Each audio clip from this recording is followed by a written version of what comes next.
Hi guys, it's Hayden Crawford here from the Dreamtime Academy and welcome to today's live Starseed Awakening. Today we're going to be discussing soul contracts. How do you recognize what your soul contract is? How do you actually remember it? Because remember, we come in with amnesia, don't we, onto the planet when we're born. We don't really know why we're here and what we're here to do or who we are or anything.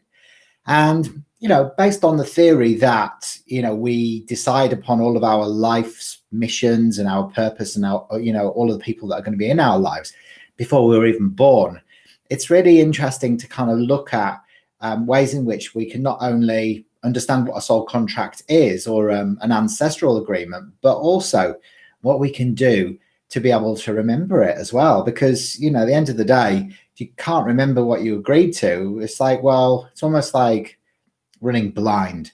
And we don't want to do that, do we? So it's interesting. Today I was looking at the energies, both the earth energies and the universal energies that are available to us today for today's live Starseed Awakening. I use the Pleiadian calendar because I think it's brilliant. And actually today we're on a 7 day. So like on here, it's not like a regular calendar, which is linear, like Monday, Tuesday, Wednesday, Thursday, Friday, and all of that sort of stuff. This is more like a spiral of consciousness, and it was developed by a lady called Pia Orlane and Cullen Baird Smith, her partner, and it's based around kind of like more Aztec wisdom. And yeah, so today we're on a 7 catalyzing day for the 7th of are we? No, we're not. We're on a what am I talking about? We're on a 7. We're on the 7. We're on a 3 seeing day today.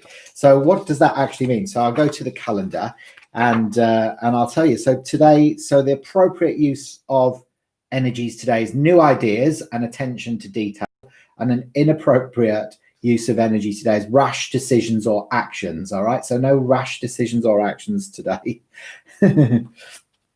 And yeah, I think we're on a 3 as well, which is creating. So it inspires us to create new things on all new levels as well. So there you go. So it's an interesting thing. It's a creative day today. So get creating. All right. Nice to see everybody who's here with us today. We've got Renee Grief. I've never been here at the beginning. Wow, Renee, that's great that you've managed to tune in today, which is fantastic news. It's awesome to see here. Laura Morton, Quinn Hauser, Mar Shams. Hi, Mar. And G-Link as well. Hi, everyone. And Christine's here as well. Lovely, Christine. Fantastic. Well, so, as I've just mentioned, we're going to be talking about soul contracts and agreements, all right, today. So what are they? Does anybody have an idea on what the hell they are? Do you know what yours is? Do you know what's on your contract? Do you know what you agreed to before you came here? Almost missed you. There you go. That's nice to see you, Michelle, and Cameo is here as well. Cameo Briscoe and Lakey Stewart. Hi, hello, everybody. Remember to like the video, like the video, and share the video as well with anybody that you think might be interested in learning a little bit more about their soul wisdom and becoming the best versions of themselves. So I'm going to be talking about 11 facts about soul contracts, agreements and debts as well. Now, I actually don't believe in karma. I think it's again, it's a draconian system that tries to keep people in a bit of a loop of birth death cycle. And actually, it's like, oh my God, as long as you learn from your past mistakes, you don't have to keep on coming back in and trying to right the wrongs with the people that you've wronged and all that. It's just, to me, it's a little bit of an old paradigm. But you have to make your own mind up about things like that. I always used to believe in it because everyone used to talk about it. Everyone used to say, oh, so something happens that's bad to you, and they go, oh, karma, and you're like, oh yeah, it must be, but it's like, no, it doesn't necessarily mean that at all.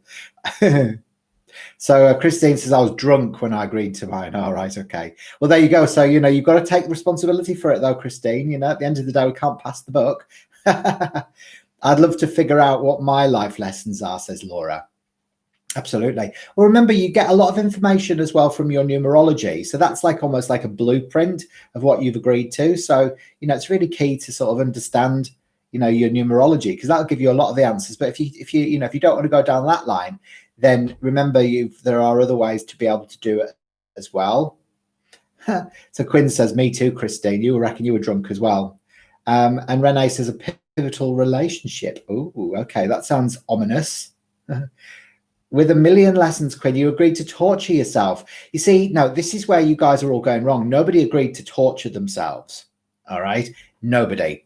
We don't come here to experience pain and struggle. It's our interpretation of an event, all right, which causes a pattern, which, you know, can then play out as you attracting unto you the things that you think and feel about. So really, there's no room for victimhood or martyrdom. It really is about empowering yourself to create, consciously create, through the realm of your upper heart matrix. All right. So these are the facts about ancestral agreements and soul contracts. So, you know, I actually believe that we are truly blessed to be living on the planet at this time. It's one of the most exciting and transformational times that's ever been. You know, you think about it, you know, we're actually shifting from 3-dimensional consciousness into 5-dimensional consciousness, you know, going through the 4th dimension, obviously, you know, to get from A to B. So, you know, we came onto the planet as a volunteer with amnesia,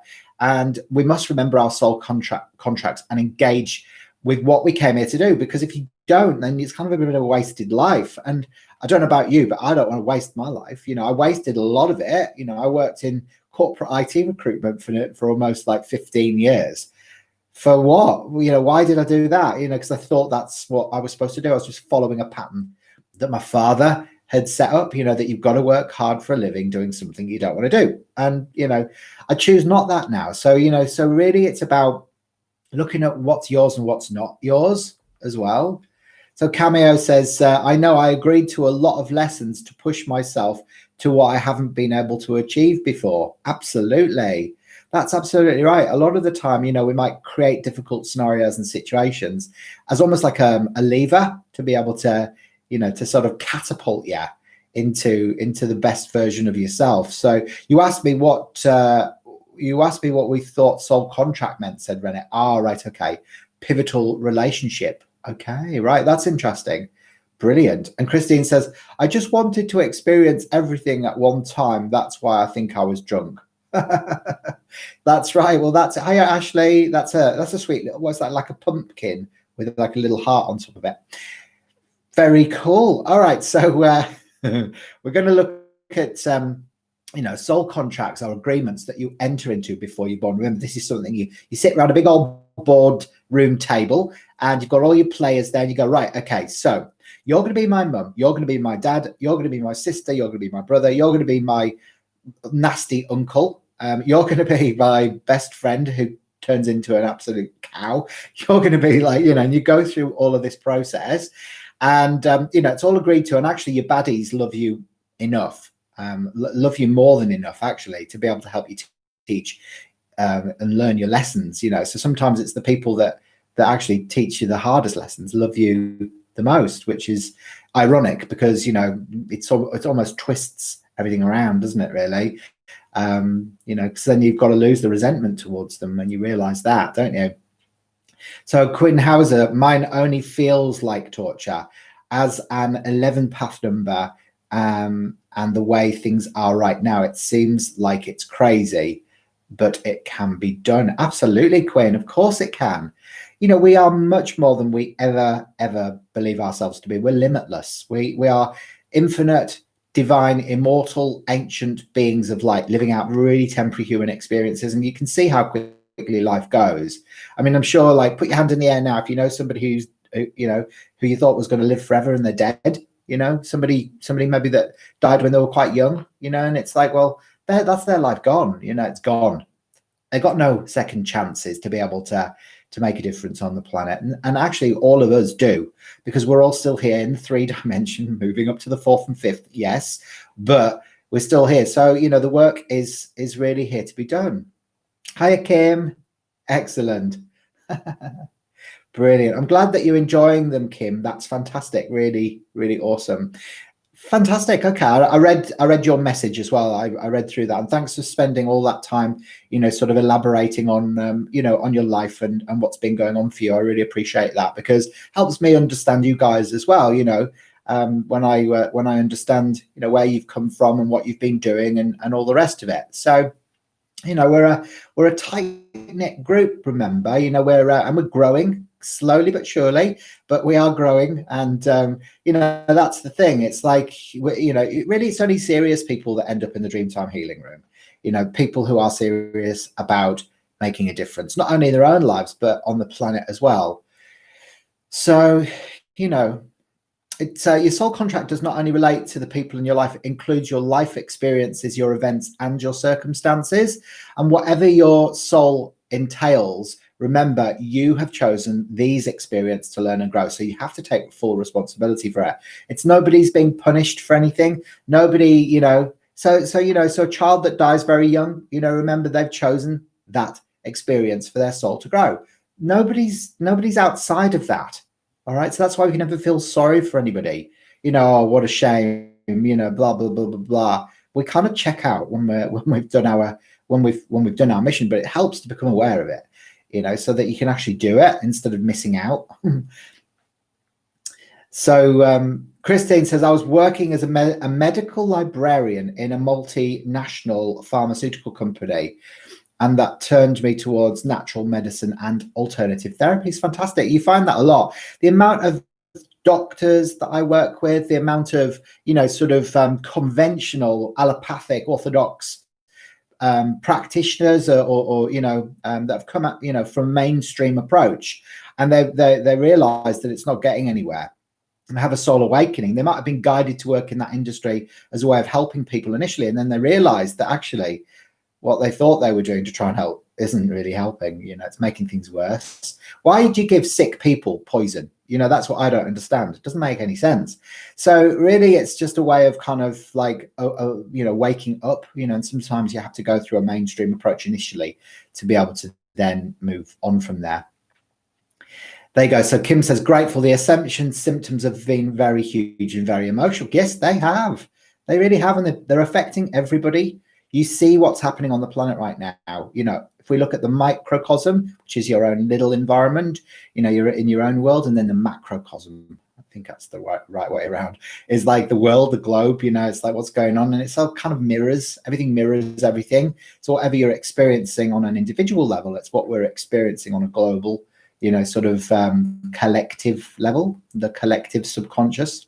As I think it was Freud spoke about, we can test ourselves coming here. It's all about the human experience. Yes, Lakey, it is. Yes, it is. It's about the human experiences. So Zara says, hi, Hayden. Yes, I really agree on how we've all picked certain experiences for evolution. Not saying to ignore, but to just acknowledge, I suppose. Yeah, that's right. I got very ill and burnt out while working there as and slowly got better. That's it. You know, so you have to take control of your own healing journey. No one can do it for you. A doctor just tries to mask a symptom with a plaster, you know, and really the root cause is what you need to get to. And often it's something really simple, like might have been, you know, when you were a kid, you know, something that you did that you feel shame about or guilty about, you know, or the programming that you received from, you know, religion or your parents or whatever it was. And then it kind of plays itself out. So actually, it's a misinterpretation of the original event, gets caught within the cellular memory and causes a pattern.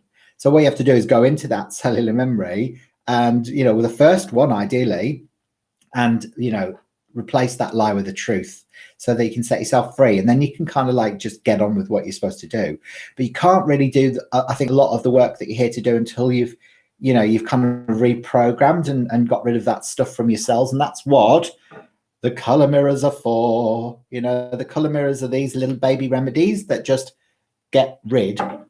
They get rid of all that crap without your mind having to try and process it all. It just does it organically. So these are 11 important facts about soul contracts, agreements, and debts that will help you to wake up, all right, and then let go.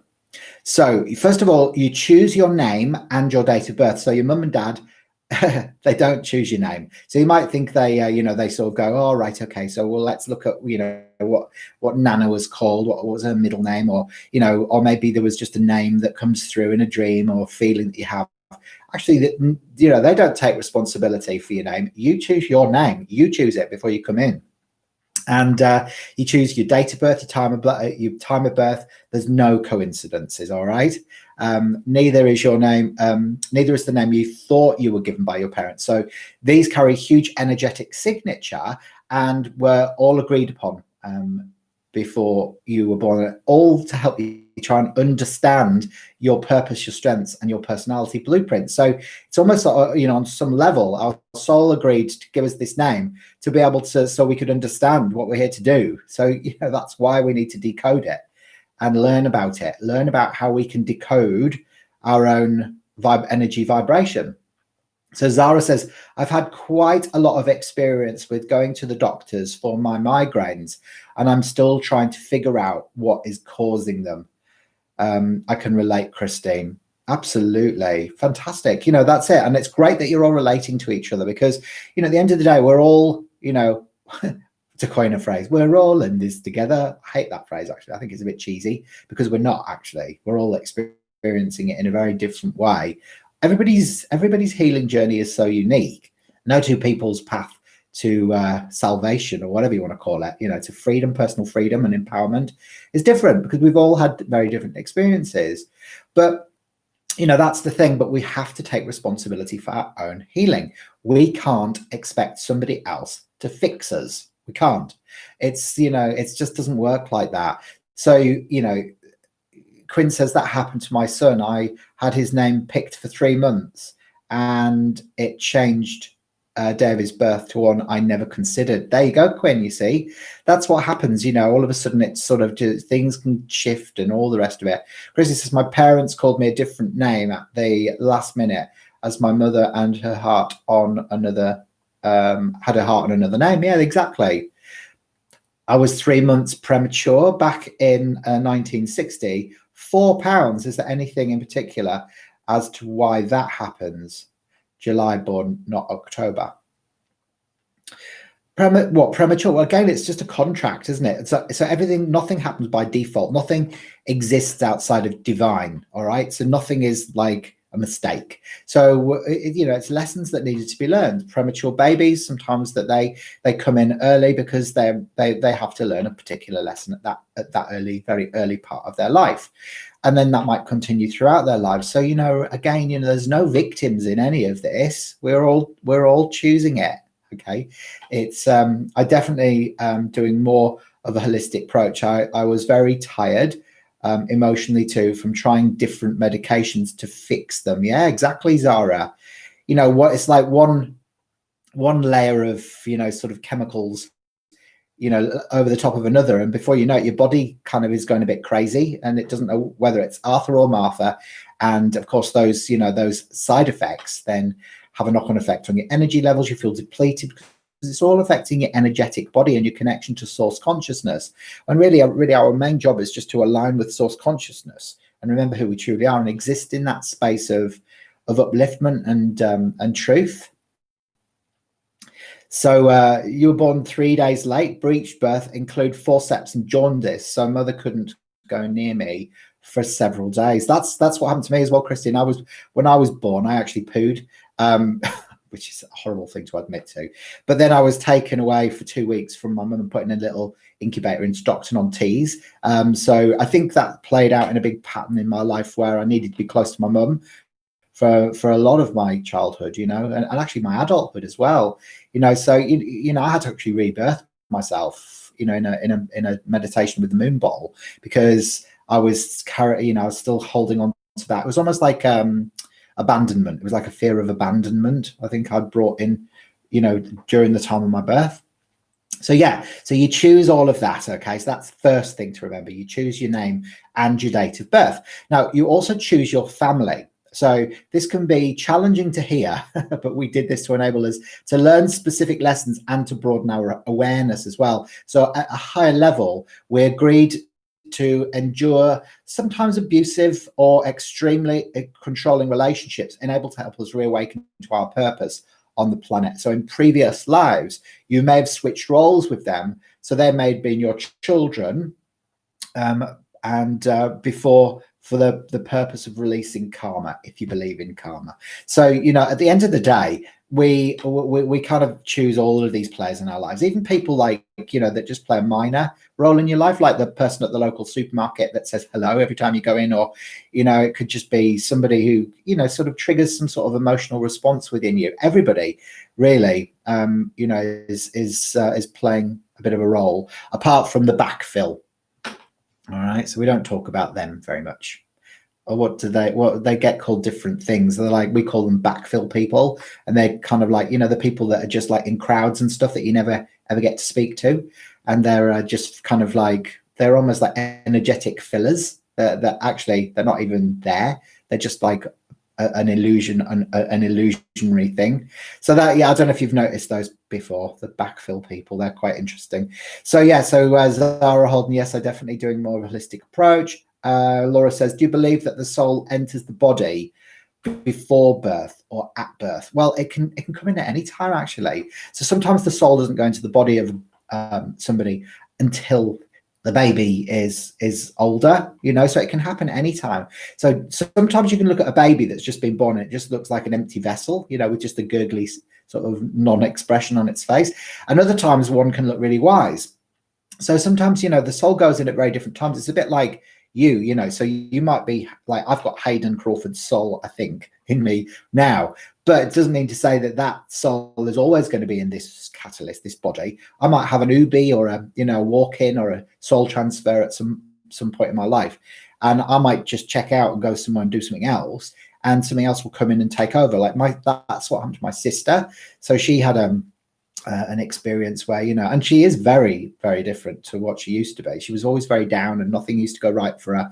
And now she's totally living her life on track. And she's kind of like, yeah, she's totally different, but she recognizes the time that happened to her. You know, she's sort of like, she still like obviously cares about her family and all the rest of it, but she's not the same person that was kind of very dysfunctional and unhappy and almost suicidal, you know? So instead of us killing ourselves, sometimes the soul transfers happen. So it's almost like an energy that comes in that helps us to be able to continue the great work that we're here to do on the planet without having to go through the death experience and then have to go through like childhood and adolescence and all that bullshit, you know, to be able to then get back to the place where you're ready to do the work. So it's like it saves a bit of time because we haven't actually got that much, you know, well, I say we haven't got that much time, but, you know, it's a case of necessity now, isn't it? If you think about what's going on. So we've got to really just get to it and start doing the work. All right. Thank you for your insight. We'll send for bottles and chart after the 17th. Excited. Super exciting, Kim. Absolutely. And it's really cool. Honestly, I just can't wait for you to understand and fully integrate as well, you know, your soul and starry origins. So Zara says, definitely for the family, I appreciate them, but they're a bit narcissistic and neglecting. I feel that I may be healing some generational patterns. Yeah, absolutely. You know, remember, we've got all the ancestral agreements that are going on as well. We're going to be talking about them in just a second. So Chrissy says, I'm a walk-in, higher aspect of my soul came in, and I think it happened to me before 2013 after a major operation. Yeah, that often happens, you know, after an operation or an accident. You know, this is when these things can actually take place. And for me, you know, like I had some missing time. That happened to me. It was Melbourne Cup Day when I first got to Australia 10 years ago. And I was walking down the high street and I'd had a few champagnes, you know, but, you know, that wasn't necessarily unusual for me. And then all of a sudden I kind of disappeared. And then there was about, I think it was 2 hours later on, I ended up waking up and I was literally throwing up, and I was in the toilet at work and I had no idea of how I got there. And so, you know, I knew something had happened. You know what I mean? It wasn't just me having a few too many sherbets, because, you know, I've always had a bit of a hollow leg. Something had shifted in me. And actually very shortly after that, I left the corporate world. We sold the house, moved down south, and, you know, the Dreamtime Academy was born. So I know I'm very different to who I was then. You know, I was chasing all the wrong dreams back then, living somebody else's life. My poor husband, honestly, what he had to go through with me. Anyway, so the soul tribe helps you to heal. All right, so your soul tribe your husbands, your friends, your family, your soul tribe helps you to heal. So various people are destined to come into your life to help you to heal something, either from a past life or in this lifetime. All right. So this can help you to understand your emotions with greater clarity so that you can reach greater levels of compassion and forgiveness. And that's what it's all about. Everything always boils down to being more compassionate and being more forgiving towards yourself and other people. So even if that lesson is painful, trust that this was mutually agreed whilst you were in a disincarnate being. All right. Just trust that. All right. So Martine Murcher is here. For the Lyrian earth is what we think of a paradise. Everything is left to be done, but there is hope. And they are helping if we ask them to. Absolutely, Martine. You're totally right. That's right. We just have to ask. We just have to ask. And, all of the Galactic Federation of Light, whoever it is, whether they're Lyran or whether they are, from the Pleiades or Andromeda or Arcturus or Alpha Centauri, Orion, wherever, whichever star system these beings are assisting us from, our starry family, as I call them, they can't really intervene unless we ask them to, because we've got free will as human beings. So, no, you're absolutely right, Martine, there. Excellent. All right. So the life events will help you to heal as well. So as we said before, like sometimes we feel like we were drunk when we agreed to our soul contract, as a couple of you said. Now, whatever transpires in your life, they arise to help. Whatever events transpire in your life, they actually help you to evolve to a higher state of consciousness, and they can be both good and bad. So the good things that happen and the bad things as well. So try and hold off judgments that they are happening and why they're happening, and look for the bigger picture. All right. So always look for the bigger picture as to why things are happening. So be a conscious observer on your own life. Perhaps you didn't get that huge mortgage because you were being called to start your spiritual journey. All right. So sometimes when we don't get something that we think we want, our soul has a higher purpose. So, that's I think the Dalai Lama said, sometimes not getting what you want is a wonderful stroke of luck. And I think we have to remember that as well. We can't just go, let's just get go into the role of the victim. Oh, I never got that.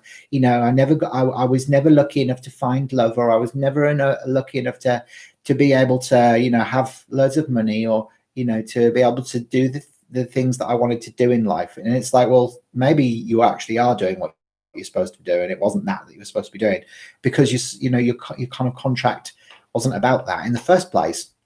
So your soul knows what's best for you, and that's the truth. There you go. So that's why all attempted relationships are eluding me at the moment. Yeah, Quinn, it could be. It very well could be. Remember that when we get ourselves into a state of self-love, predominantly, is when the right, sort of compatible companion, like your soul companion, will come in and enter into your life.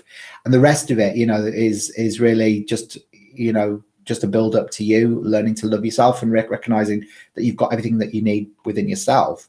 And actually, when your significant other comes in, you're complete. You don't expect them to complete you. So Cameo Briscoe, feel the same way, Christine. Ever since I woke up to who I actually am, I'm so thankful for my chart, Hayden. Excellent. I'm really pleased you enjoyed it. Knew I had Pleiadian and Sirius in my chart, but didn't know Arcturian is my origin. I know, and that's an interesting thing, Cameo. It's a good point. So a lot of us go, oh, well, my chart says that I am from, Arcturus, but I identify more with the Pleiades or Orion. Well, that's because we might not necessarily have had a significant, sort of experience within the soul of origin place. We might have more memories of a recent incarnation in like the Pleiades, for example. That's why you identify with that more. But the calculations are based around soul origin after you left source consciousness, and doesn't mean to say that that's the only one that you've got, because remember, we are infinite beings of light, and we have numerous different simultaneous incarnations happening through numerous different gateways. Okay. So Christine says, I never wanted marriage or kids from a young age, as I didn't want to be tied down, but no one would have believed me. My marriage didn't last long, and I self suffocated. Wow. Okay. I'm sorry to hear that, and at the end of the day, it's all perfect though, as long as you can see it now in hindsight. And hindsight is such a wonderful thing, isn't it? That, these things had to play themselves out for you to be who you are at this moment in time, to be able to do the work that you're doing. Okay. So remember, that's the reason. This is why, and this is what you chose. It's like not a punishing God that's out there going, right, okay, we'll send some lightning onto that person and shit them. It's like, no, this is really your own choices. Okay, so this is one of the biggest messages from today, is that you are responsible for everything. Your soul has agreed to all of this. Okay, so you do have free will. So you incarnated on this planet at a specific time and place with a sole purpose. Now, however, one thing that's not predetermined is your free will and choice. Now, this means that you decide how you want your life to unfold once you get here. So these decisions are seen as your fate, but one thing that we cannot change is your destiny. Your destiny is essentially to experience the unconditional love of the universe, which can take many lifetimes and dimensions in order to return to oneness. Okay, so that's what we're trying to do, is all trying to go back to this state of oneness, unity consciousness. So, and that's your destiny. All right, but remember, that you do have free will and choice along the way as well. Okay, so you do have that comes through. So Cameo says, my significant other has changed my life completely and never knew I'd end up with 4 boys. Oh wow, that's crazy. 4 boys. Unbelievable. So there you go. So sometimes when you align with somebody who comes in, they can totally shift everything in your life. And then Kim says, I never wanted to marry and didn't, but I had a beautiful son though. So you're blessed. Absolutely, you're blessed. Absolutely. Okay, so you also choose your death. This is a really uplifting topic, isn't it? It is, we choose when we die. So the moment you die and the way that you die has been predetermined in your contract. So there may also be several opportunities to leave the earth plane during the course of your lifetime, which present themselves as exit points. Okay, so that's sometimes when you could, you might have an accident and you might go to the light, and then the light sort of says, oh, do you want to stay or do you want to go back to your body? So you get the opportunity, the chance to either stay or go. So once you fully accept this agreement has been made at a higher level, it releases the fear and pain associated with crossing, as you recognize everything is unfolding perfectly and you're just waking up from a dream. Okay, so actually your dream time is this, so this is your dream time. What you perceived as reality is your dream time. So you're in a dream. When you cross, you wake up. All right, so it's the other way around to what you think. Christine says, I believe that. Yes, I've got 7 years to go. Yippee. 7 years to go. What, 7 years of life left? Excellent. So you know exactly when you're going to check out then, Kim. Yeah, that's awesome. So already had a near-death experience and I was told to go back even though I didn't want to, as it was beautiful. Yeah, of course. And that's a very common experience, Christine. For people that have crossed over, it's like, it's like coming home. This beautiful sense of bliss. It's like, the promised land, is heaven. And, you sort of experience this state of ecstasy. And then all of a sudden, you sort of like hear this voice says, right, you've got to go back. You got work to finish, because that was in your contract, and it's like, oh, right. Okay. So you get these exit points, and actually sometimes you can, you can sort of choose to sort of leave. So you can sort of like really just do what you feel like you want to do, but you do ultimately choose that period of crossing.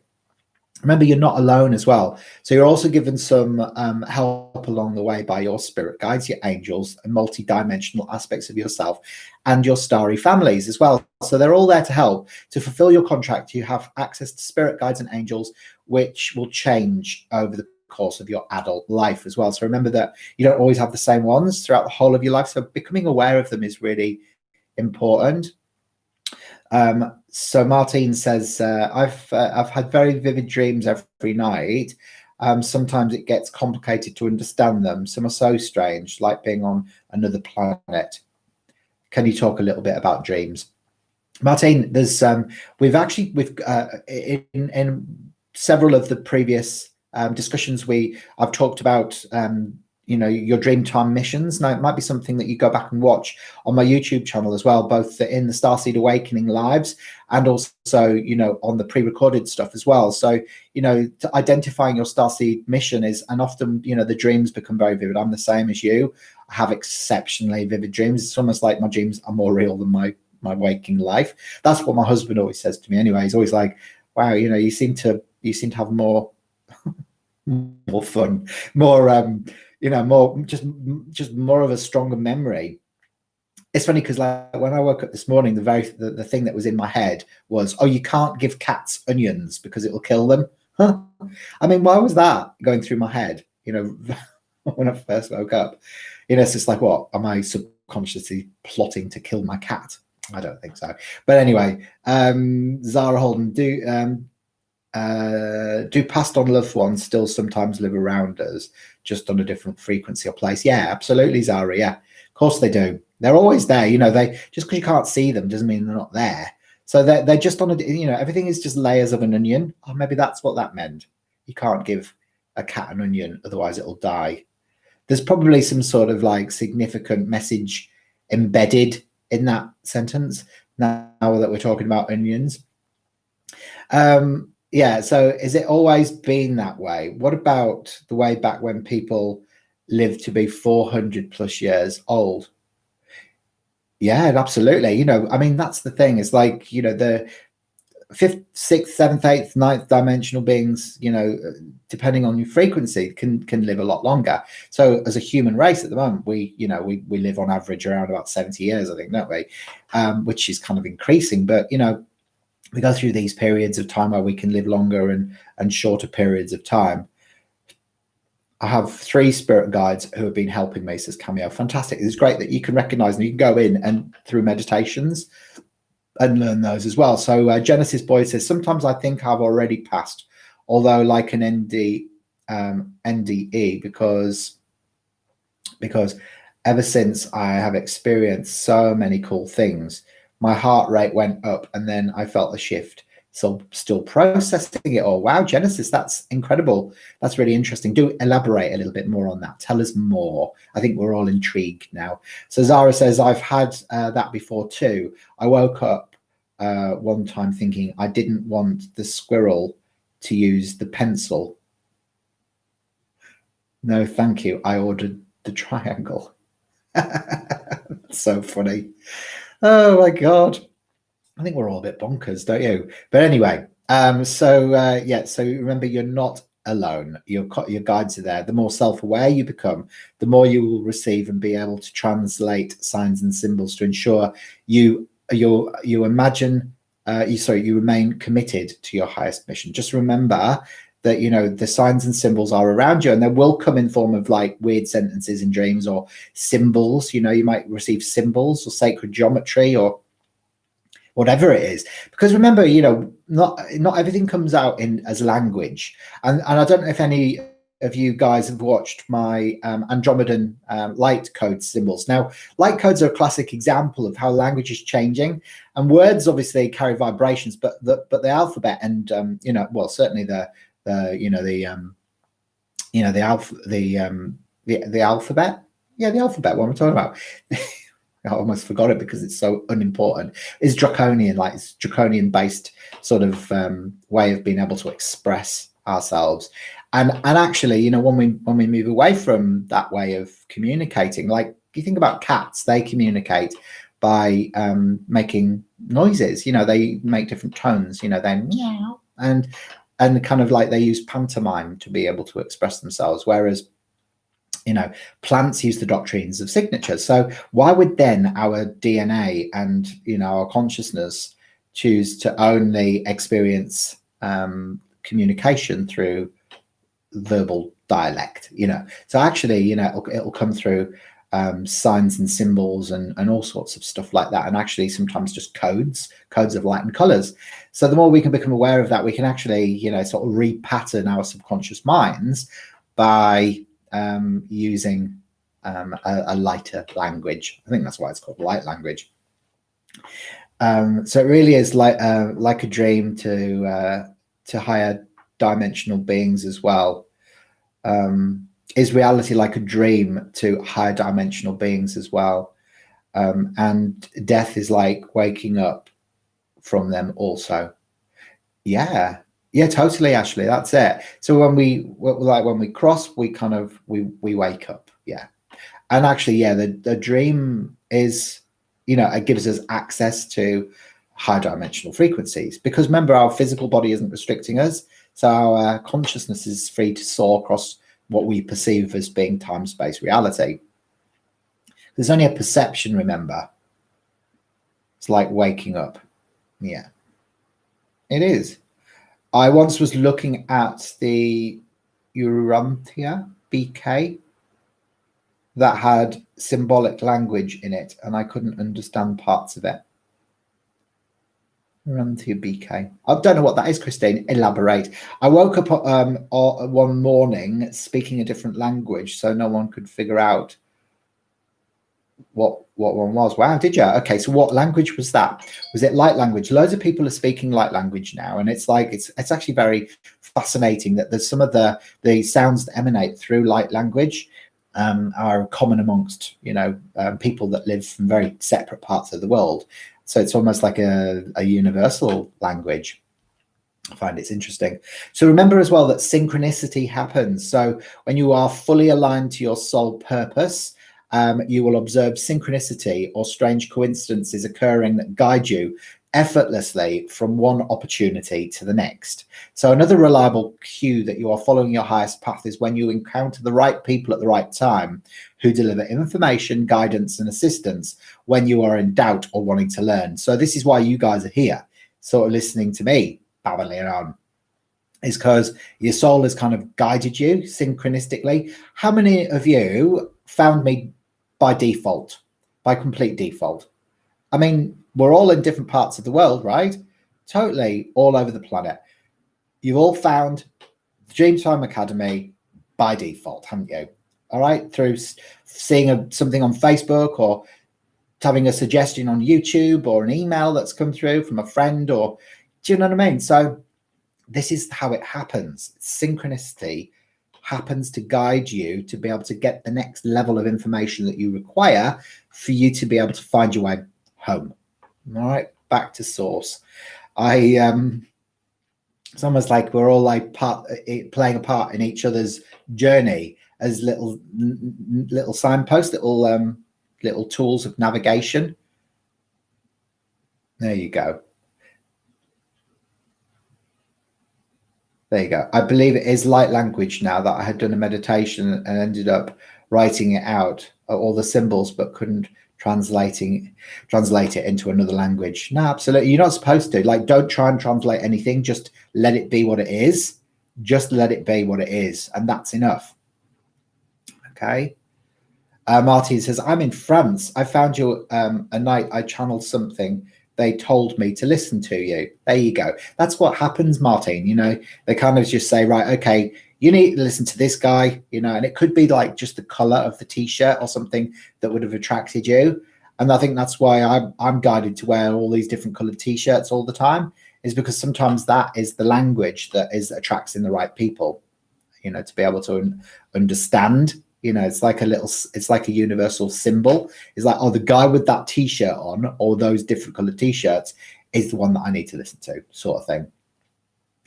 SJW says, thank you, Christine. So Zara Holden on the the alphabet is draconian. Yeah, I think so, definitely. If you think about it, it's got to be, doesn't it? It's if you think about the vowels and the consonants, so you think about numerology, we decide what somebody's soul urge number and outer expression number is based around around the vowels and consonants. All right, so vowels in Reiki, you've got your R, A, E, O, U, you know, you've got your Kotodharmas, and then you've got your, you know, so you've got like each has a different frequency. So that's the kind of truth behind the language, but it's when we kind of formulate them into sort of abstract sentences and stuff that can cause a little bit of a shifting of meaning, I think. Genesis said, moving dimensions, possibly. Just having to face fears and seeing signs everywhere in a multi-dimensional way. I had to see and hear messages coming through others. It was after a clearing I had done. There you go, Genesis, yeah. And then I was 100% led to you. There you go. So Christine de Nuevel says, it was your eyes, Hayden. I recognized you. Do you know what? It's funny because a lot of people say that, that they recognize me from somewhere.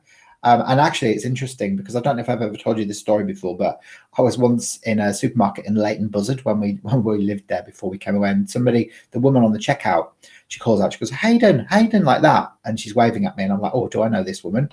And she goes, Hayden Crawford. And I'm like, oh, she must do. Like, she knows my full name. It's quite an unusual name, I think. Anyway, she said, I said, oh, do I know you like that? And she said, oh, yes, I'm a friend of Sheila Clark. And I'm like, oh, I know Sheila. You know, she's my mum's friend. I was like, oh, I must know her then. And then she looked at me and she went, I'm really sorry. I thought you were Hayden Crawford. And I went, I am. I am Hayden Crawford. And, it was weird, you know. And then she said, no. She said, the Hayden Crawford I know is a trolley dolly for British Airways. I thought charming, you know, as if I'd be a trolley dolly. But I was in the travel industry for a while. But yeah, so there you go. So that says it all, doesn't it? That says it all. So and then actually the same thing happened to me in South Africa when I went to another supermarket with my friend Lisa, who's a doctor in Soweto. And we went into this supermarket and this woman on the checkout again. It's always the checkout women as well. And she went, oh, it's nice to see you again, like that. And I'm like, what do you mean? I'm only here for one day. I've never been to Johannesburg in my life. And Lisa was obviously laughing. And I was just like, Lisa, this keeps on happening to me. She went, oh my God. She said, there's somebody who comes in here. I haven't seen him for a while, but he's looks exactly the same as you. So I think there's loads of me's around. But a lot of people mistake me for being somebody that they've known in a past life as well. So that kind of happens too. So, you know, and that's weird because, like, you know, I don't know what's been going on there. So anyway, I was looking for Pleiadian information. Right, okay, Renee. So that's how you came across me. That's interesting. Definitely was guided. I've been asking for more insight and guidance about who I am, and the only other person I know like me is my husband. So it was such a blessing. Oh, great. Well, at least you've got your husband as well that understands. I did Reiki on a regular who recently got the chakras tattooed on her.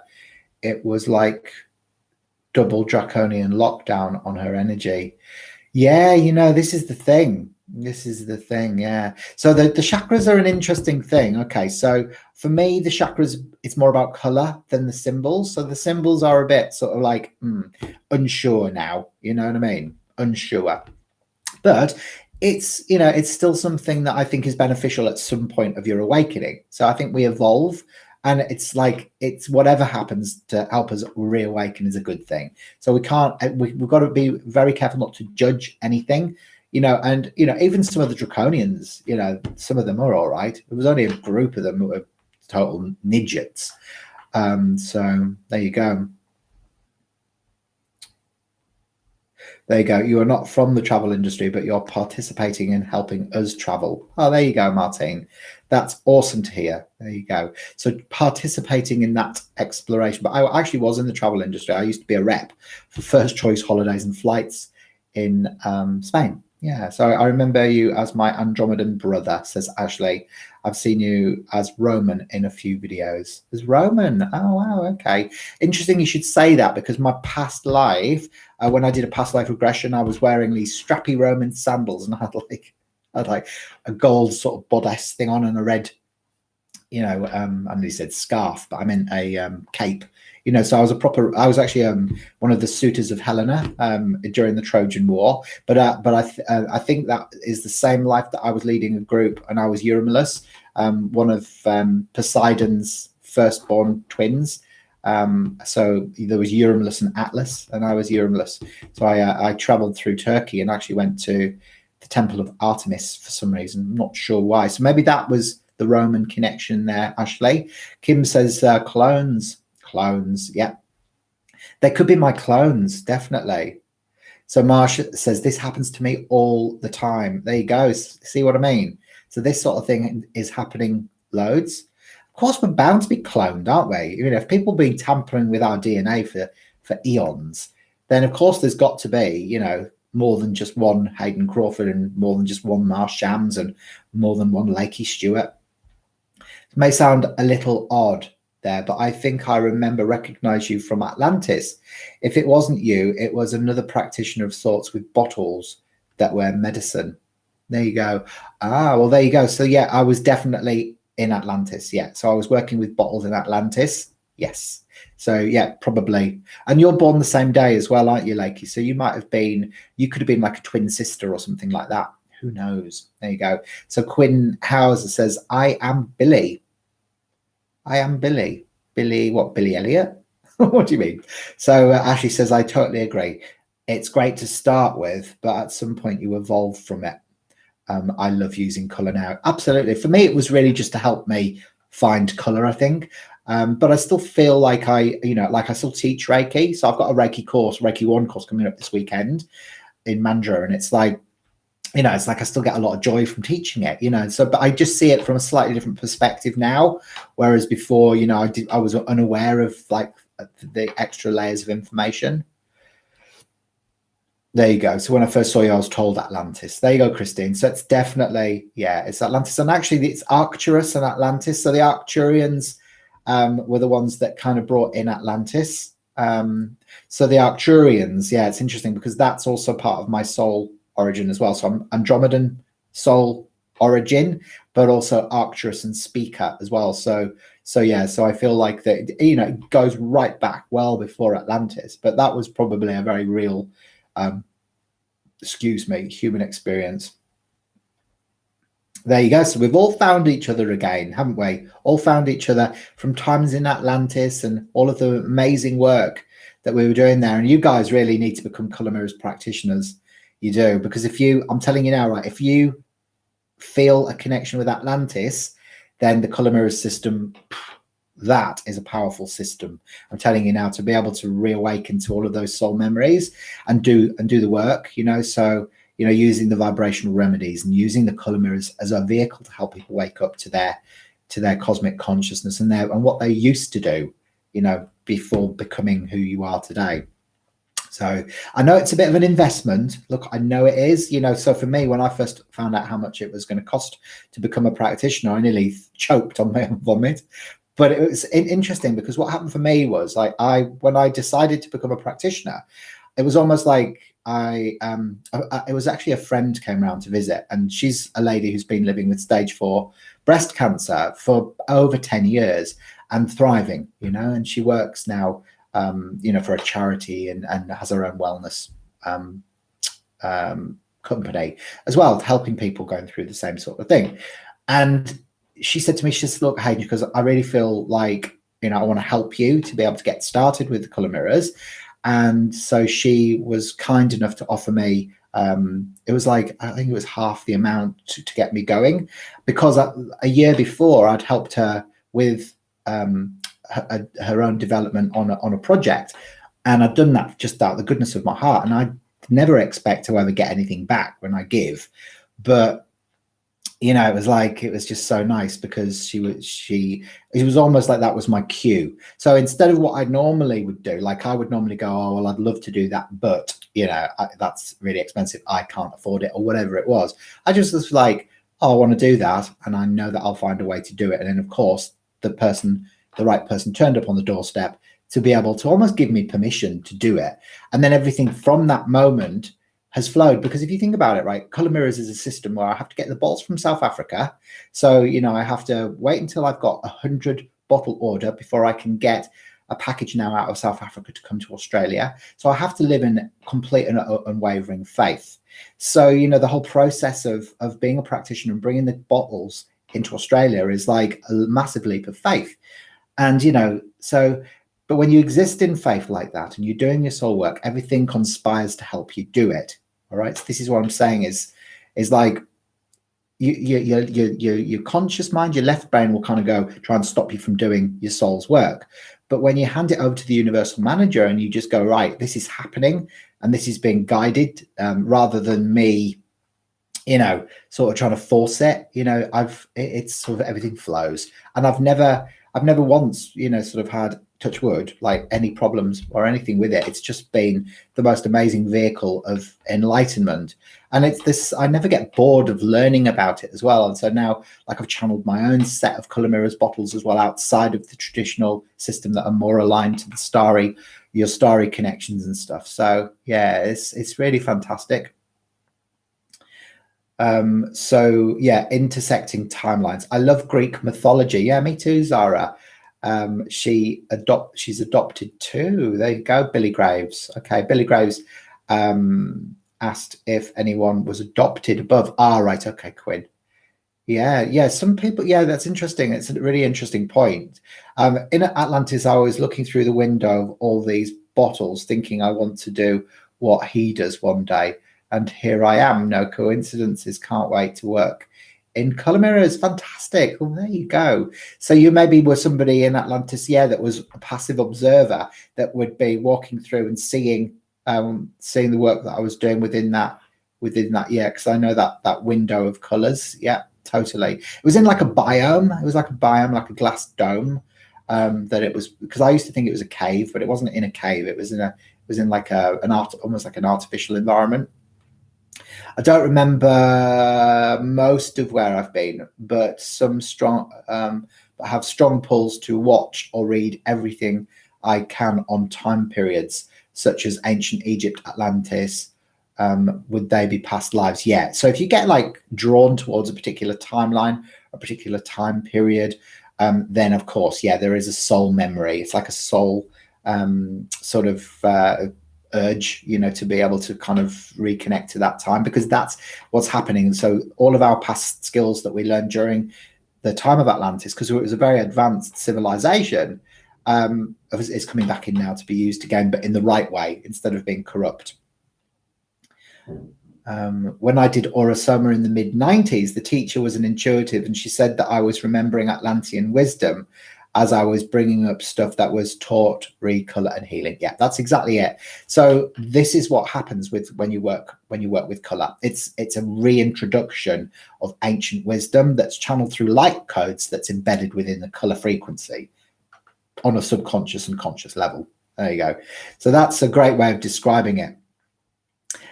Kim says, I've completed my Reiki 1, don't feel I need to do 2. Absolutely. Sometimes you don't. Sometimes you don't,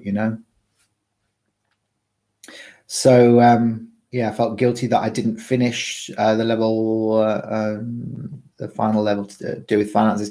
Christine, yeah, no, I think Aurosoma is quite expensive as well. You have to keep on redoing all the different levels. Whereas with color mirrors, you just have to, like, you get your practitionership and that's it. So it's a one-time like investment, and you become a practitioner and you never have to retrain. So it's not got all those layers of human stuff in it. So it's much, much better.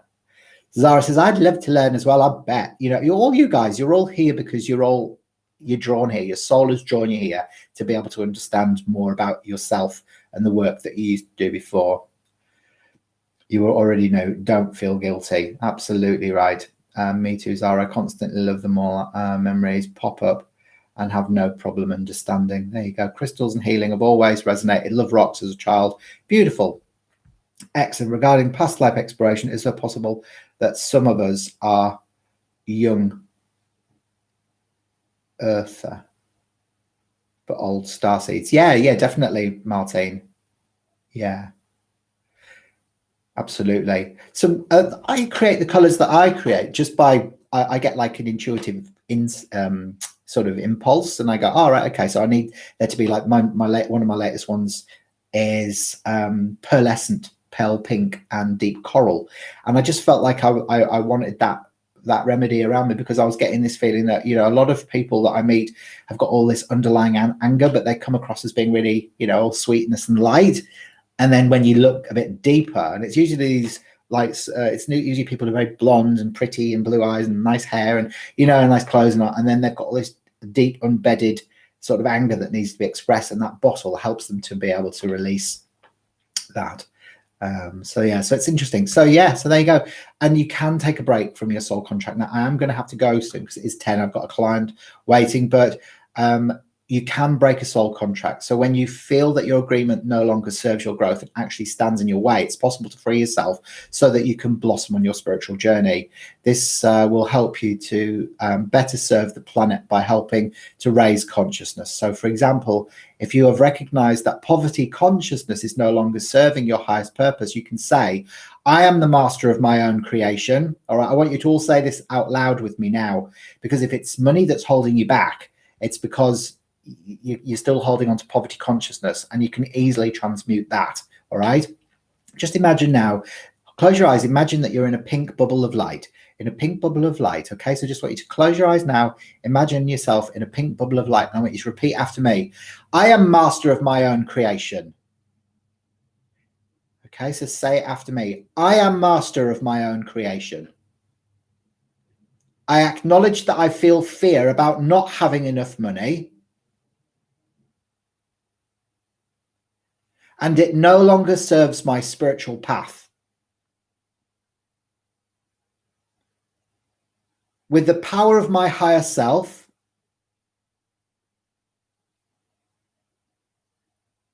I release this fear back to the universe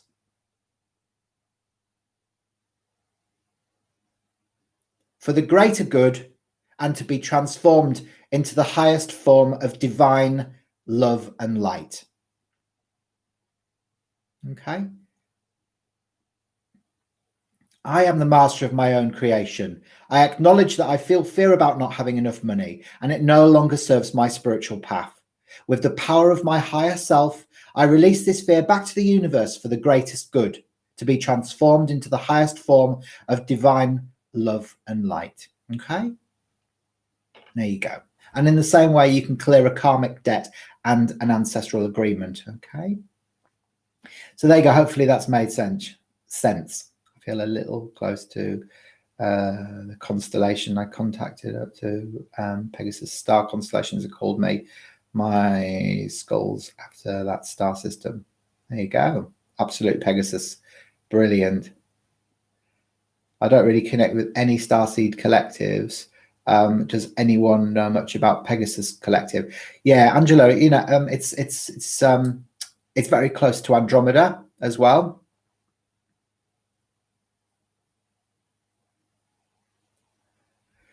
I could create a video, Angela, on Pegasus. Actually, I'll create a video soon about that. Okay.